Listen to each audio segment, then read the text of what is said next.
Bismillahirrahmanirrahim. Assalamu alaikum, dear students. We are going to start 4.4,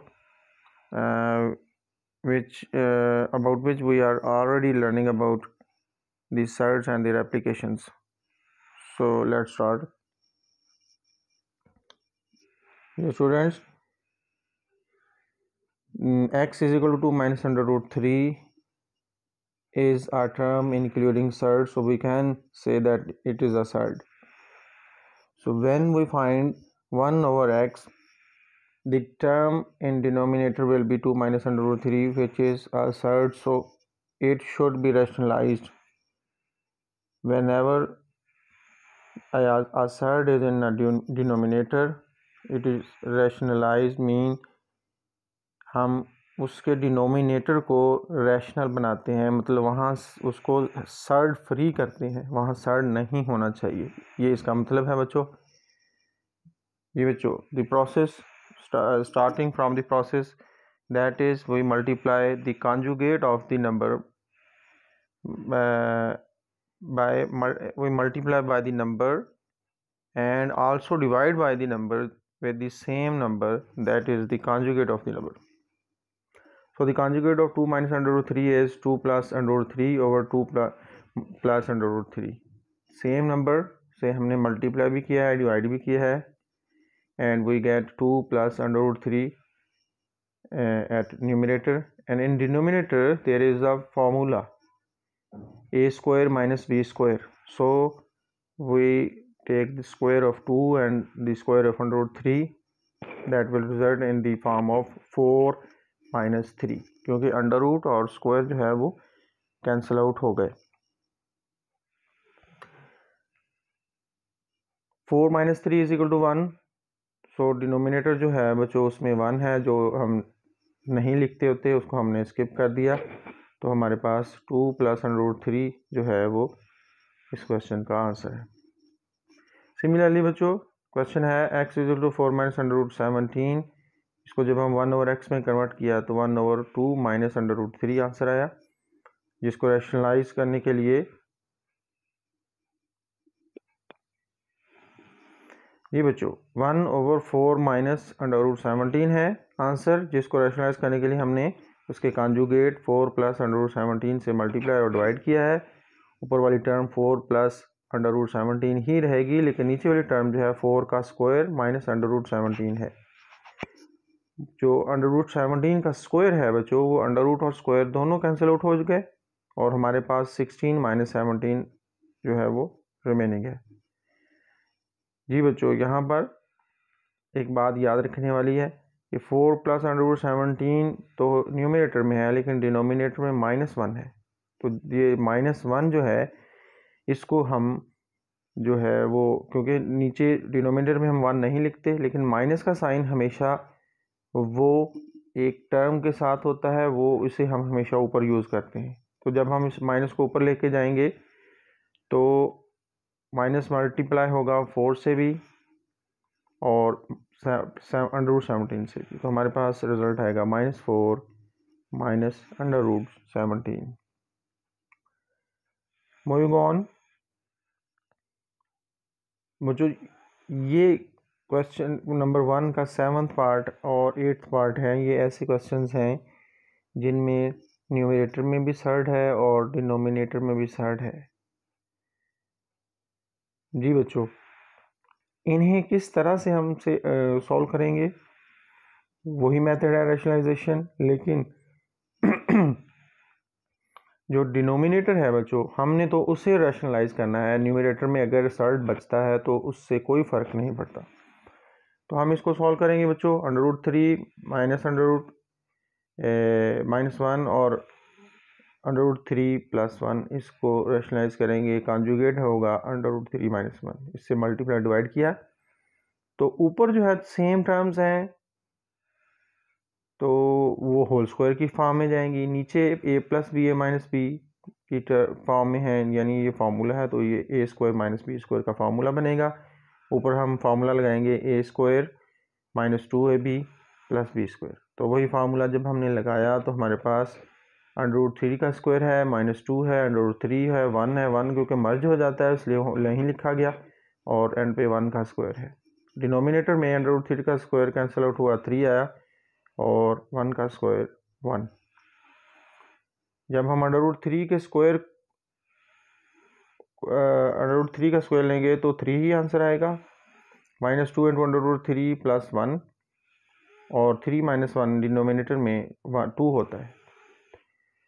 बच्चों देखिए 3 ऊपर 3 plus 1 भी है, 3 + 1 4 हो गया, और -2 इंटू अंडर रूट 3 वैसे का वैसे ही आ गया। तो जब हम 2 को कॉमन लेंगे तो 2 - अंडर रूट 3 ओवर 2 है, तो 2 और 2 दोनों कैंसिल आउट हो गए, तो 2 - अंडर रूट 3 इसका आंसर है बच्चों। बिल्कुल बच्चों ऑन द सेम बेसिस जो हमारे पास है under root 5 plus under root 3 over under root 5 minus under root 3 rationalise करेंगे, ऊपर होल स्क्वायर बनेगा, नीचे सेपरेट स्क्वायर बनेगा, A square minus B square का फार्मूला नीचे बनेगा, और ऊपर जो है वो होल स्क्वायर का फार्मूला बनेगा। जब हम उसको सॉल्व करेंगे तो अंडर रूट 5 का स्क्वायर 5 होगा, अंडर रूट 3 का स्क्वायर 3 होगा, और 2ab में आएगा 2 अंडर रूट 5 अंडर रूट 3। जी बच्चों यहाँ पर ये बात काबिल गौर है कि जब दो सर्ड्स मल्टीप्लाई होते हैं तो वो एक ही अंडर रूट के नीचे हम लिख सकते हैं। तो यानी एक के नीचे है 5, एक के नीचे 3 है, तो 15 अंडर रूट 15 इसका आंसर आएगा। तो डिनोमिनेटर में तो दोनों अंडर रूट और स्क्वायर कैंसिल आउट हो गए, 5 - 3 2 आया हमारे पास सर, 5 + 3 क्योंकि 8 है, और इसी तरह 2 + अंडर रूट 15 वैसे का वैसे हमने लिख लिया। अब यहाँ पर भी 2 कॉमन है क्योंकि 8 में भी 2 का फैक्टर है, और बाकी उसके साथ तो 2 है ही, तो 2 को कॉमन लिया, 4 + अंडर रूट 15 और 2 है, 2 से कैंसिल आउट हो गया, 4 + अंडर रूट 15 बच्चों इसका आंसर है। मूविंग ऑन, कॉन्जुगेट थे, ये हमने प्रीवियस लेक्चर में भी सीखा था कि हम कैसे कॉन्जुगेट बनाते हैं। बच्चों कॉन्जुगेट जो है वो अंडर रूट का जो साइन है, यानी जो सर्ड है, सर्ड वाली टर्म में जो अंडर रूट है, अंडर रूट के साथ जो साइन है उसको चेंज कर दें, अगर प्लस हो तो माइनस कर दें, माइनस हो तो प्लस कर दें। यही कुछ बच्चों इस क्वेश्चन में किया गया है। इसको हम कर चुके हैं इसलिए इसको दोबारा करने की ज़रूरत नहीं है, आपको समझ आ गई है कि कॉन्जुगेट हम किस तरह से लेते हैं। मूविंग ऑन, ये बच्चों क्वेश्चन नंबर जो 3 है और 5 है ये हमने हमारे प्रीवियस लेक्चर में किया था, तो क्वेश्चन नंबर 3 मैं नहीं कर रहा और ना ही 5, हम क्वेश्चन नंबर 4 कर रहे हैं। जी बच्चों ये क्वेश्चन है, ये ज़रा ये थोड़ा सा डिफरेंट है उन प्रीवियस क्वेश्चन से, इसलिए इसे मैंने एंड पे रखा है, लास्ट पे इसे सॉल्व कर रहा हूँ। जी बच्चों देखिए क्वेश्चन जो सेकंड पार्ट है बच्चों, हमारे पास हैं 3 जो है वो टर्म्स हैं, तीनों टर्म्स का डिनोमिनेटर में सर्ड है, तीनों को रैशनलाइज करना पड़ेगा। कोई ऐसा मेथड नहीं है कि हम इसका एलसीएम ले लें क्योंकि तीनों ही डिनोमिनेटर डिफरेंट हैं। अगर बच्चों याद रखें, अगर इस तरह का क्वेश्चन आ जाए और उसमें डिनोमिनेटर जो हैं वो सेम हो तो हम उसको एलसीएम के मेथड से सॉल्व कर सकते हैं, लेकिन यहाँ पर हम एलसीएम वाला मेथड अप्लाई नहीं कर सकते। अगर हम एलसीएम के मेथड से इसको सॉल्व करने जाएंगे तो ये एक लेंथी क्वेश्चन हो जाएगा जो कि जिस पे बहुत ज़्यादा टाइम आपका वेस्ट होगा। इससे ज़्यादा बेहतर है कि आप ईच टर्म को रैशनलाइज कर लें, जैसे हमने रैशनलाइजेशन अभी सीखी पीछे। ईच टर्म को रैशनलाइज करें। पहली टर्म को रैशनलाइज करने के लिए 2 प्लस अंडर रूट 3 का कॉन्जुगेट जो है उससे मल्टीप्लाई डिवाइड किया गया है। इसी तरह दूसरी टर्म को under root 5 minus under root 3 के कॉन्जुगेट से मल्टीप्लाई डिवाइड किया गया है, और लास्ट टर्म में भी 2 प्लस अंडर रूट 5 के कॉन्जुगेट से मल्टीप्लाई और डिवाइड किया गया है। जी बच्चों ऊपर वाली टर्म्स तो मल्टीप्लाई होके सिंपल हो जाएंगी, लेकिन नीचे वाली टर्म्स जो हैं वो फॉर्मूला बना रही हैं, ए स्क्वायर माइनस बी स्क्वायर, 2 का स्क्वायर 4, अंडर रूट 3 का स्क्वायर ओनली 3 क्योंकि अंडर रूट कट गया। इसी तरह अगली टर्म में अंडर रूट 5 का स्क्वायर 5, अंडर रूट 3 का स्क्वायर 3, 5 माइनस 3 आ गया। और उससे अगली टर्म में 2 का स्क्वायर 4 और अंडर रूट 5 का स्क्वायर 5, तो 4 माइनस 5 आ। जी बच्चों, अब हम इसे सिंपल करते हैं। 4 माइनस 3 1 फर्स्ट टर्म में, 5 माइनस 3 2 सेकेंड टर्म में, और 4 माइनस 5 माइनस 1 थर्ड टर्म में। तो ये जो माइनस का साइन है ये मल्टीप्लाई होगा ऊपर, प्लस माइनस माइनस, तो ये -2 से भी मल्टीप्लाई होगा और -5 से भी, -5 अंडर रूट से भी। बाकी तो वैसे ही आ जाएंगे, लेकिन ये जो सेंटर वाली टर्म है इसमें 2 से कैंसिल आउट हो रहा है, वो कैंसिल आउट हो गया। तो हमारे पास आया 2 minus under root 3 plus under root 5 plus under root 3 -2 and plus under root 5। जी बच्चों देखें, 2 और -2 कट रहे हैं, अंडर रूट 3 और माइनस अंडर रूट 3 कट रहे हैं, और अंडर रूट 5 दोनों सेम है तो हम इनको प्लस करेंगे। जैसे x प्लस एक्स 2x होता है, सेम ऐसे ही बिहेव करते हैं कसर्ट्स भी। तो 2 इंटू अंडर रूट 5 इसका आंसर है। बिल्कुल बच्चों, सेम इसी वे में हम नेक्स्ट क्वेश्चन जो है वो सॉल्व करेंगे। सर्ड्स हैं और they are not similar. Surd denominator में सर्ड्स हैं और वो एक जैसे नहीं हैं, हम एलसीएम के मेथड से सॉल्व नहीं करेंगे।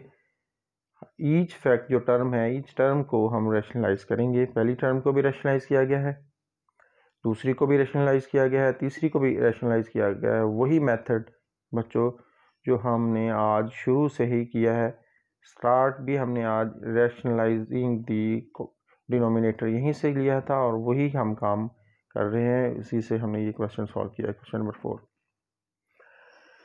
जब हम रैशनलाइज करेंगे बच्चों फर्स्ट टर्म को, तो हमें मिलेगा 2 into under root 5 minus under root 3 divided by 2, 2 से कैंसिल आउट हो जाएगा। जब सेकंड टर्म को रैशनलाइज करेंगे, under root 3 minus under root 2, और डिनोमिनेटर में हमारे पास क्योंकि 3 माइनस 2 1 होता है तो 1 बचेगा। इसी तरह लास्ट टर्म में हमारे पास डिनोमिनेटर में 5 माइनस जो है वो 5 माइनस 2 है जो कि 3 होता है, और ऊपर भी 3 है, 3 से कैंसिल आउट हो जाएगा।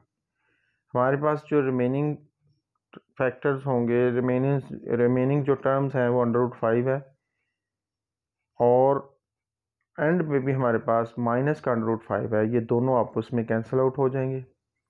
फिर माइनस अंडर रूट 3 है और प्लस अंडर रूट 3 है, ये दोनों आपस में कैंसिल आउट हो जाएंगे।